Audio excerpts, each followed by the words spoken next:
Hello les précieux, la pêche. Cette vidéo, j'ai beaucoup hésité avant de la faire. Mais je pense qu'il y a une belle leçon derrière. Et il faut quand même que j'arrive à m'ouvrir un peu plus à vous. Même si on ne se connaît pas. Pas forcément. Mes précieux, je vais vous parler un peu de moi. C'est une partie de ma vie. Ok? En vrai, à un moment de ma vie, je me posais plein de questions. Et la principale question, c'était pourquoi Dieu ne m'aime pas. Parce que, j'ai envie de dire, je suis né dans le drame. Ok? Et j'ai enchaîné les drames. J'ai vu la cruauté des hommes. J'ai vu comment les hommes sont mauvais. J'ai vu les cadavres dans la rue. J'ai connu ça. J'ai vu quelqu'un braquer une arme sur ma tête. Et j'ai vu dans ses yeux qu'il voulait bien me tuer. J'ai vu tellement de choses horribles. Je me demandais, mais pourquoi c'est à moi que ça arrive? Pourquoi Dieu permet que je vois ces choses-là, que je vive ces choses-là? Les autres, ils ont des vies normales. Et moi, j'ai une vie aussi chaotique. Pourquoi? Donc, ça fait qu'à un moment de ma vie, je suis rentré en dépression. J'ai pensé à plein de choses, et même au suicide, pour vous dire. Parce que j'avais l'impression de ne pas être aimé, de ne pas avoir ma place dans ce monde-là.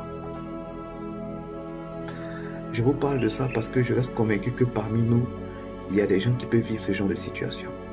Se poser autant de questions, avoir l'impression de ne pas avoir un but sur cette terre-là. J'ai vécu ça. Et c'était très difficile. Aujourd'hui, quand j'y repense, je rends gloire à Dieu. Parce qu'il m'a donné l'opportunité de me rendre compte qu'il y a des choses que je ne devais pas faire et dans lesquelles je ne devais pas rentrer.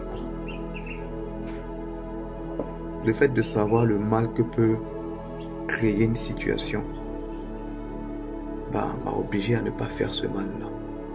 Aujourd'hui, je ne suis pas un homme parfait, mais mon plus grand rêve là, c'est de faire en sorte de faire le plus de bien autour de moi. Et j'ai compris ce que c'est que la définition de l'amour.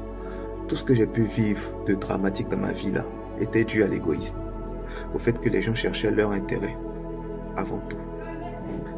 Et aujourd'hui, je me rends compte que je veux avoir une vie d'amour où je cherche l'intérêt des autres, où je veux le bien des autres.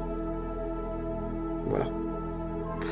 Et vous voyez, si dans votre vie aujourd'hui, vous avez le choix entre l'égoïsme et la bienveillance, ne choisissez pas l'égoïsme. Parce que l'égoïsme, c'est la raison pour laquelle j'ai vécu tous ces drames-là. Le rejet, la méchanceté, la cruauté. Et je vous épargne plein de choses, mais j'ai pas une vie si facile. J'ai beaucoup accumulé de choses dans mon cœur. Et je me demande même comment j'ai fait pour ne pas devenir comme eux. Si ce n'est que Dieu m'a protégé.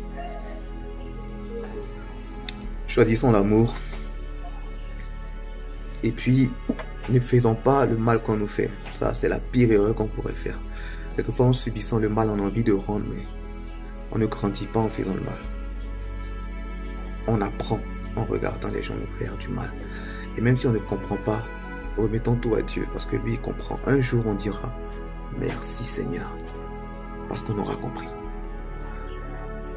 Que ça nous permet de grandir, et que c'est dans le feu que l'or se purifie. Je voulais vous partager ça. Je ne sais pas si ça va vous servir, mais